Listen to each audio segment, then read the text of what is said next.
Hey everybody, in this video I'm going to show you how to import a preset into Lightroom. Okay, so let's just open Lightroom and then you go to the develop page, and under the develop page you can see your presets here, right on the left side.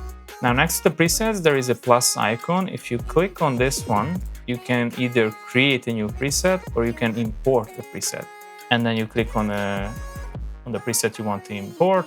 So it just imported the preset, and it automatically goes under user presets here. It should import the preset under the user presets. So let's just search for it, Korean Street, right there. You can actually add this to your favorites. Usually I add them to the favorite. And after importing the preset, you can just double click on it and it will apply the preset automatically to your photo. You can set to 100 or you can lower the preset, so you can really adjust this amount.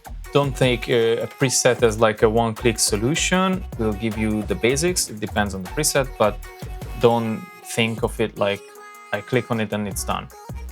You just set up the white balance, use the selection tool, and I try to nail the white balance. Or if I don't like the color for some reason, or I'm not really happy with it, then I go to the customs, white balance, and you can select S-shot, or if you remember it was cloudy or daylight, you can check these presets as well. To be honest, if I just click on S-shot, I think that's really closest to what I want to see. Photo already starts to look like something you could work on, and you just change the exposure. For this photo, I would most likely go with the Bali soft skin, to be honest, because there are many greens, and I like this dark green.